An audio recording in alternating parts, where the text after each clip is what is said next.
We are truly pleased that so many people have come to join us this evening to discuss of one of today's crucial challenges. How do we ensure the accountability of public money for climate change? The purpose of this event series is to mete out some practical yet ambitious solutions to the challenges we face. Challenges to ensure that those with entrusted power for deciding how much and for whom climate money should be spent are accountable for their decisions. Challenges to ensure that public money is not wasted, mismanaged, or disappearing into offshore bank accounts.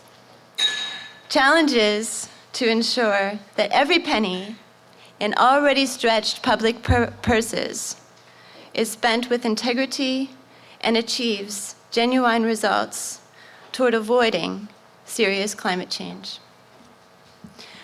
Why Berlin? Berlin is the capital city of the largest economy in Europe and the fourth largest economy in the world. Germany is a world leader on environmental issues, the home of the UN Climate Change Convention Secretariat, and one of the largest contributors to climate finance. Berlin is a city of openness, innovation, and ideas. It is a policy-making hub with most embassies and government ministries represented, a number of non-governmental organizations, universities, think tanks, and learning institutions, such as the prestigious one where we meet today. We hope that in Berlin, our talk series will push the policy and the public debate towards those ambitious and practical solutions.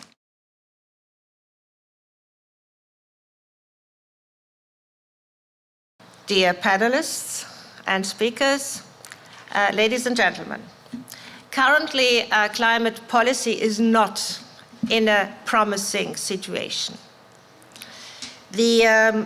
An effective follow-up mechanism of the Kyoto Protocol is still missing, and the most important tool for the limitation of greenhouse gases, the European emission trading system, is not effectively working due to the oversupply of CO2 certificates and the lack of a political consensus to agree on a more ambitious cap. In the coming years, hundreds of billions of euros on dollars will have to be spent on limiting the impact and on adapting to the impact of climate change. We need to build the technology and infrastructure to cope with more frequent, more extreme storms, floods, and drought across the globe. At the same time, we need large-scale investments in efforts to limit greenhouse gas emissions and to prevent climate change from worsening. That includes developing renewable energy, improve the efficiency of energy use, projects to preserve or grow our forest, and other things for greenhouse gas emissions. It also includes the use of economic and flexible tools, such as carbon trading for cost-efficient solutions. And if we know one thing at Transparency International, and also we here for Transparency Germany, is that whenever big pots of money are involved, corruption is often right around the corner. Let's imagine a situation where money that is meant for building a coastal defense wall ends up in an offshore bank account. That wall is never built or is badly built, so the next time a typhoon hits, people have no protection against it. Elsewhere, a group of corrupt carbon traders fill the books and sell fake carbon credits. Large industrial companies buy these credits so that they don't have to reduce greenhouse gas emissions actively. The result, carbon markets actually increase global warming rather than stopping it and reducing it. Given the still growing danger of climate change and the problems which seemingly hamper successful climate policymaking, the effective use of financial tools such as a green climate fund, together with a number of other bilateral and multilateral financial tools and funding mechanisms, is of highest importance.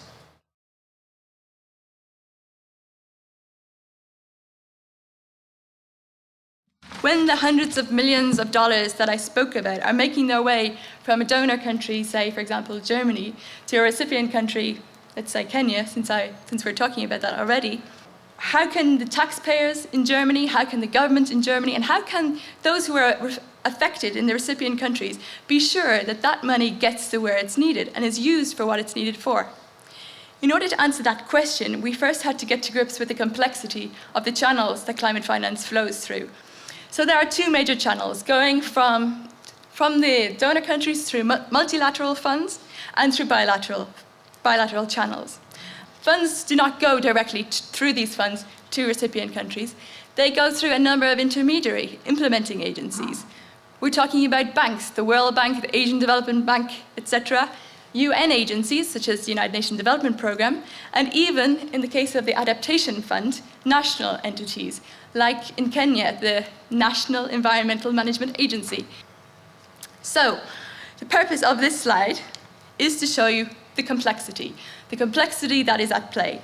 And in the midst of all of this complexity, the question that we had was, is there clarity within this complexity of what happens if corruption occurs? And what measures are in place in order to prevent corruption occurring in the first place? And this was what gave rise to our research. So, the two questions that we answered through our research were, as I said, first, what happens if corruption occurs? What kind of investigations are in place? What kind of follow-up is in place? What kind of sanctions are in place? And the second thing we tried to do was we tried to look at what safeguards are in place to ensure corruption does not occur in the first place. And when we talk about that, safeguards, we're talking about things like transparency. Is there access to information on how much funds are flowing? Is there information on who takes the decisions? Is there information available on how those decisions are taken? We also talk about independent oversight bodies who ensure that decisions that are taken are made in a clean way. And finally, what we wanted to find out in this research is to what extent are citizens in the countries who are affected by climate change partners in ensuring the prevention and the identification of corruption when it occurs? Do they have access to the information they need, including financial information, information on proposals that they can scrutinize? Are they involved in decision making? And also, do they know and do they have confidence in what channels they can use to report on corruption when they see it taking place? You will see on the slide that we have a thick blue line in the middle. Above that line, we have global level challenges, so global accountability, conflicts of interest, which I will explain to you now. But we also have some national level challenges in terms of monitoring and complaints.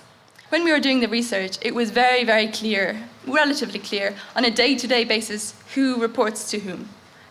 Now, our challenge was figuring out what happens at the executive level, so decision makers within the fund. We looked at that and we looked at that, and it was challenging because we didn't really find an answer that was satisfactory. Say, for example, you have a board member of the Adaptation Fund. They have to reach a decision in terms of which project they should fund, when from Kenya or when from Honduras. If they allow, not saying this would happen, but on the off chance that they allow personal or business interests to have a sway in that decision and they make the decision taking those into account, there needs to be some way of holding them to account. Now, the Adaptation Fund has got something in place. They have a mechanism that allows board members to be removed from their place on the board. It's very clearly documented. But nobody really says what happens beyond that, what sanctions apply. And to the best of our knowledge, it seems that the governments who send their representatives to the fund, their rules will apply. Take just the Adaptation Fund, it has 16 board members. That's 16 different set of rules. There's no disclosure made on that at the moment. Now to the local level, project cycle monitoring. As I said before, one of the questions we asked was to what extent citizens who are affected by climate change are involved at all stages, from not just the stage where a decision is being made whether the project should happen in a particular country or not, but throughout. We feel that corruption is not only going to happen at the beginning. When money begins to flow, there are huge challenges in terms of corruption. So we look then at the funds and to see to what extent they have the possibility for participation throughout the whole cycle. They all make provision for participation at the beginning, and they all have requirements for their implementing entities. They require them to do this. It's largely left up to the implementing entities' rules, how they do that. But then when you come to how much participation is required during the project, when the funding is flowing, there's very, very little information. And this is something that really needs to be looked at. I'll just give you an example, a practical example, which we were speaking about yesterday. Take, for example, you have a project proposal. You have a very, very poor community who are having serious challenges with water, no access to water in rural Kenya. There is a project designed. The project says we're going to install a system to provide water. That project has clear measurements in terms of the pipes should be 1 meter big in order to ensure that this water is effectively provided. But then later on, the pipes are a quarter of the size they should be, so it doesn't actually work. Unless there is the capacity for citizens to participate in monitoring that everything written in that document is done as it should be, that water does not get to where it's supposed to be, and the people suffer, and the money is wasted. The final issue is on complaints. So say in that situation, citizens have access to the information, what is going to be built. They are involved throughout the process. They know, we should have pipes a certain size, they're half the size. Do they know what to do? And this is again a challenge that we found in the funds. The Adaptation Fund and the Global Environmental Facility do require that there are complaints mechanisms in place, but they leave it largely to the discretion, again, of the implementing entities. Now, again, there are dozens of implementing entities. So within this complexity, it's often confusing for somebody who wants to make a complaint who they go to. The other thing is they need to have the confidence when they make those complaints that they will be confidential, that they will not have any reaction made against them, and that they will actually be carried through and the pipes will be replaced. They need to be sure of that, and that at the moment is not sufficiently addressed. So, to conclude, what are the things that I want you to take away from this presentation? First of all, the channels of climate finance must be strengthened against corruption. We must ensure that the finance that is being paid to tackle climate change gets to where it's supposed to go. We have seen that the existing funds, although they are making efforts in many respects to improve their safeguards against corruption, there are still some challenges. There are no off-the-shelf solutions that exist. Each of the funds has their own way of doing things, but nothing is necessarily perfect. And that's why we are here today. We are here to see what are the options to fill those gaps.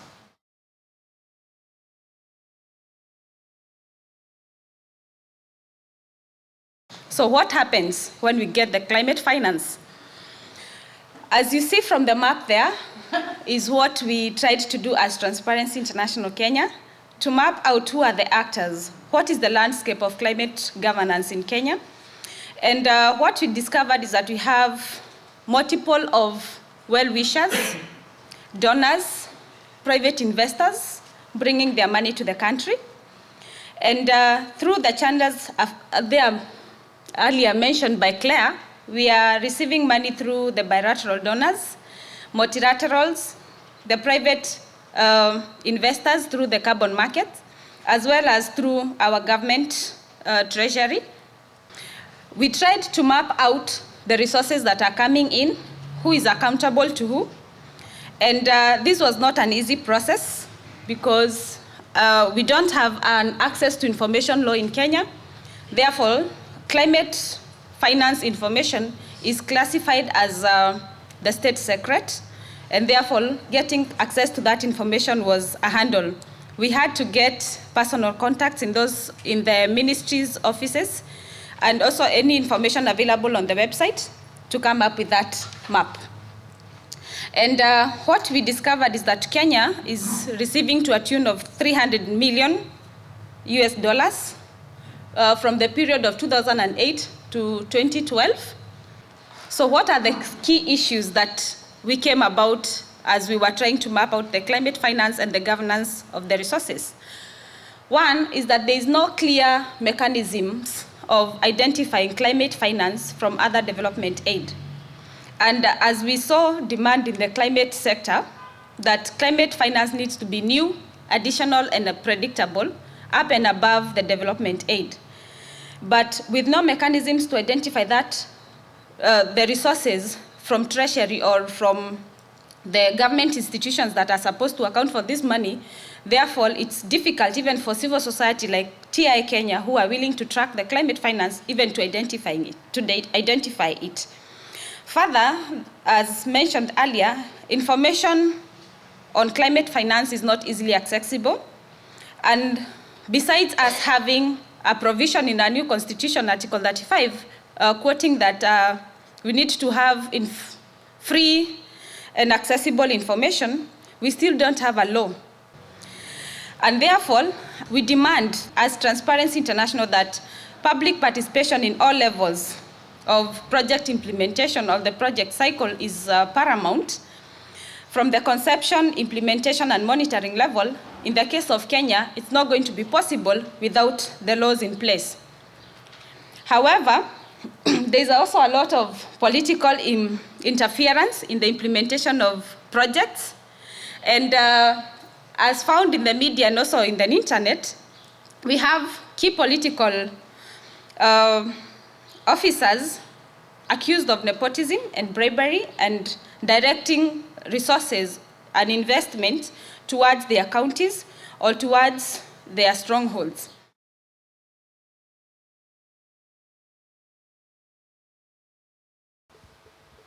Let's jump back to the broader issue and challenge, the governance challenge in the funds regarding conflict of interest. The research really led us to some conclusions that climate projects are more likely to be approved in countries if they have a seat on the respective climate fund. There are real risks around conflict of interest. Miranda, can you start with how we can avoid conflicts of interest in these global funds? I don't think that's an easy thing to avoid at all, and I think in a way it's kind of natural when people are involved in boards that they try to push a little bit their own interests. But obviously if that becomes institutionalized, then you have those who are the insiders and those who are not, and the funds end up going only to those who are the insiders, and that's obviously problematic. I think what we need anytime we're talking about funds transfers are independent, in a sense, auditors or monitors.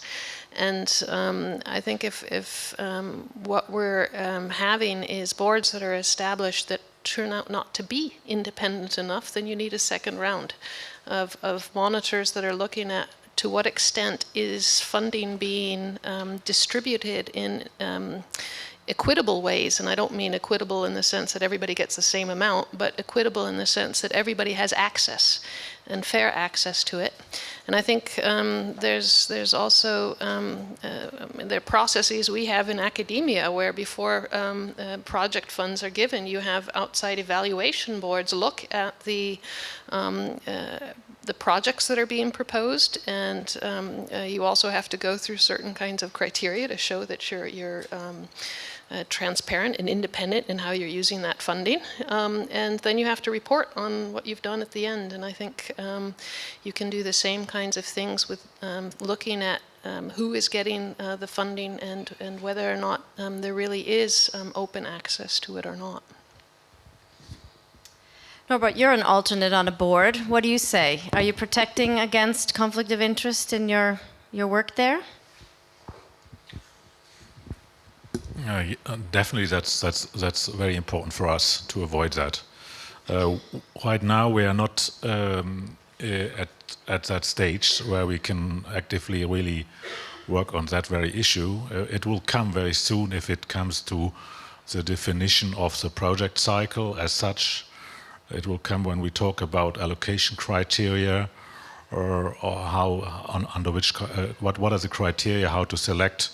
And under which procedures you should select programs and projects. That's not yet defined. I can only tell you what my personal preferences would be, and I cannot foresee that they will come through. The first thing is, for us, we should like to have very clear and very strict criteria according to what levels, according to what the projects are selected. So the criteria should reflect the challenge we have both in the area of mitigation and adaptation. So I'm not in favor of an allocation system which simply distributes the money along the whole globe, just on, let's say, equity parameters. I think the challenge, the urgency of action, the vulnerability if it comes to adaptation, and the ambition of the project proposals of countries with respect to mitigation needs to be decisive. The second point would be, it would be good to have something like an independent evaluation panel or whatsoever, which looks at the proposals and which assists the board and the Secretariat in selecting and making the right choice. That's something which is not defined yet in the governing instrument of the Green Climate Fund. It's not foreseen there, but I think it would be good to have it. So let's wait and see whether we can push that. But I fear that there is some kind of tendency to rather ask for an automatic system which just distributes the money across the world according to some very simple criteria and without looking at the impact of the potential projects and without looking at the ambition, just that everybody gets its so-called fair share. But I think we are not talking here about any development fund. We're talking about a green climate fund, so it needs to address the issue, and it needs not to make everybody happy. So some sort of second round of independent evaluators, independent evaluation panel, perhaps not always looking at equity issues. Sven, is this the right way ahead, and can we learn anything from the adaptation fund in this regard? I think on the one hand it's important not to draw too easy conclusions, because just by the fact that, for example, the countries with board members have more projects approved doesn't necessarily mean that they have exerted their influence that their projects get through, even if they were bad projects. I think that's important, not to be too easy. We did, sometime last year, we did a small analysis and also came up that within the Adaptation Fund, for example, the share of projects approved in countries which had board members were slightly higher. But I think that was just kind of statistical. There were some interesting cases. On the one hand, how you can kind of address this is, sometime last year there was a decision by the Adaptation Fund board, which we and some other NGOs also tried to work on, to make public all the technical reviews of the projects before they are discussed by the board. That means now you can have the whole project document, and in front of it you find the whole basically technical review by the Secretariat and the correspondence with the project submitter on what they have changed in these proposals over the process over the last 3 months. And then there is a kind of summary from which you can draw your conclusion, is this project good enough to be approved or not? And then this goes into the board discussions, and in the committee which discusses the projects, it's always closed discussions, which is not good. But if now the board would take a decision approving a project which from the technical review obviously is a very bad project, then you would have a clear evidence that something must be wrong. But this hasn't happened so far, so this transparency can help identifying this.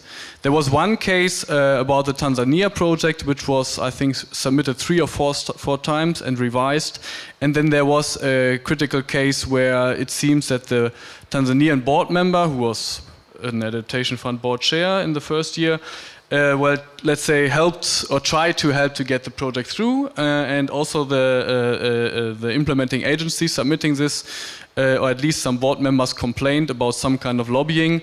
This was taken up by the board and discussed. Finally, after another revision, this project was approved, but at least this came up, and that was the most critical issue. So that was an example of a board member who tried to have this influence, but this was taken up. That doesn't mean that everything is perfect there, but I think there are some mechanisms which you can learn from, which can help identifying whether there has been a real action on conflict of interest or not.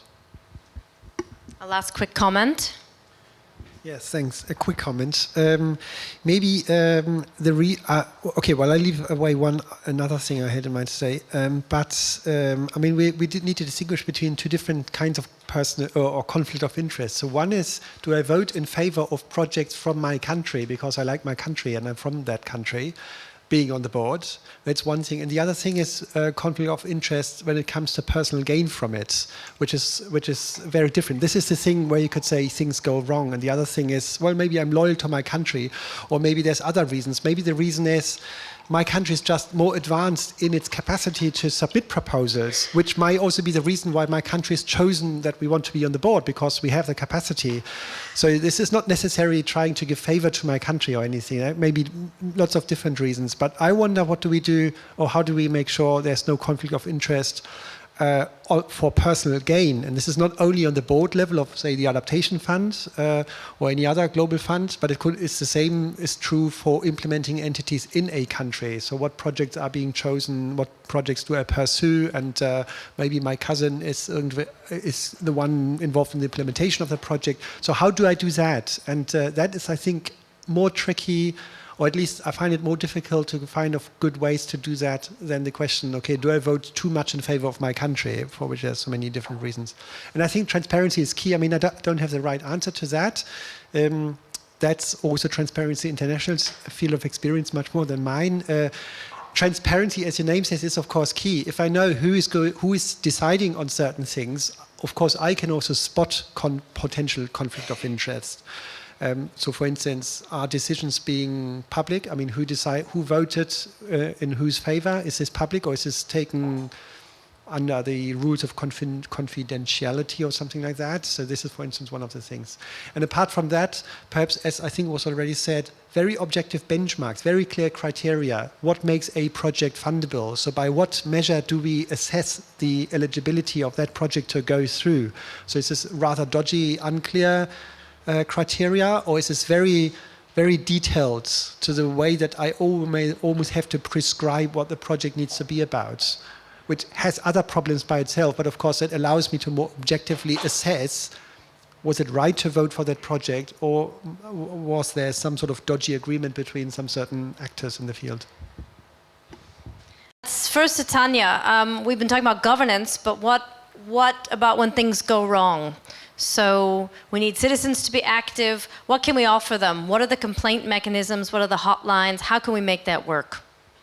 Well, I'd just like to briefly touch upon the previous question. Well, it's about participation as well, and citizen and also civil society participation. I think, as I said earlier, whilst many people don't like carbon markets, there are some very good examples of processes and governance and structures that work. So let's not throw the baby out with the bathwater. And for example, in the case of the gold standard, every project must be, it must conduct local stakeholder consultations with local communities so that they can not only input into their thoughts around a project, but also then at a later stage of the project process be fed back to by project developers to show how those project developers have actually addressed the initial concerns and potential problems that local communities would have had.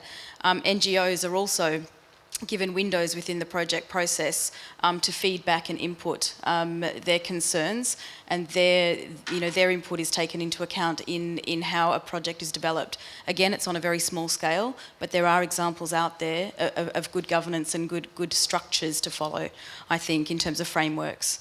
In terms of what we can offer with complaint mechanisms, I think there are some opportunities and challenges.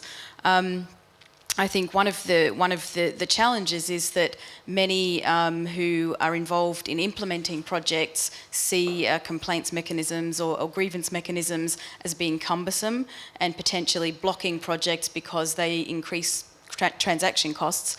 I think in terms of complaints mechanisms to work, obviously transparency is critical, and they need to make sure that that if complaints are made, I think they also need to look at the potential corruption within those complaints mechanisms.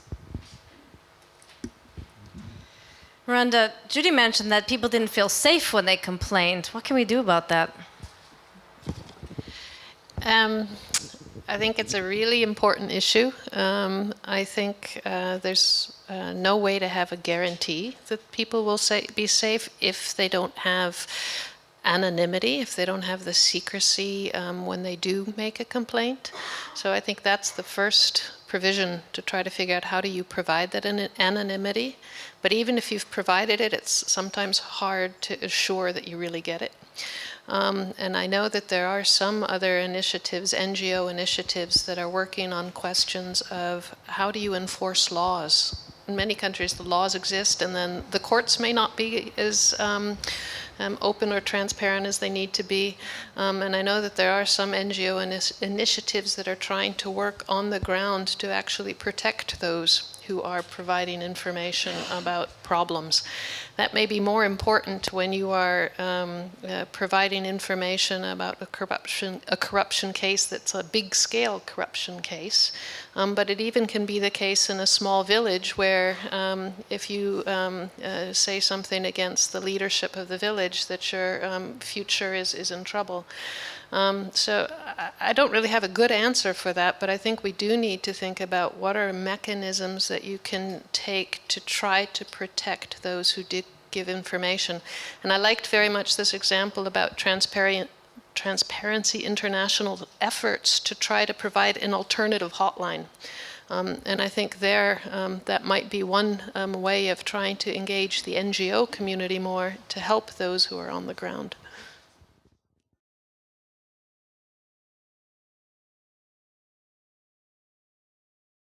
I find this approach beautiful, to focus on instruments and structures to secure integrity and transparency, not to focus on the entire complex issue of how climate organizations should work. Because if you would do that, then you would kind of specialize as Transparency International on something many people have probably discussed. If you focus on different aspects, like we did today, like we will continue to do in integrating rural commitment, then you may be able, and that comes my second point, also to draw in terms of solutions, in terms of experiences on this big development community, which is separate from the environmental and climate community because of the need to separate the funds. That was additional and new, and you couldn't really do it in the same ministry or do it all overall with the same structures without getting a complete mix where you could not control whether it's actually additional. But having said that, I, in my lifetime, have been responsible for developments in a big internationally working organization, GTZ.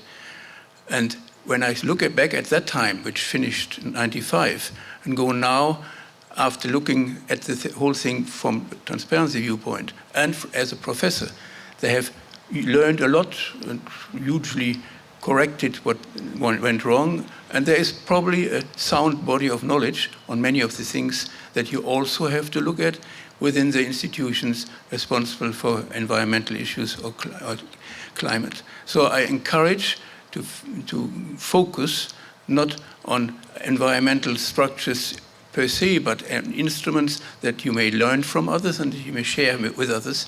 Also, when you come to solutions, for example, the question whether one should get involved into some kind of oversight mechanism, oversight over transparency or oversight over effectiveness of institutions and so on.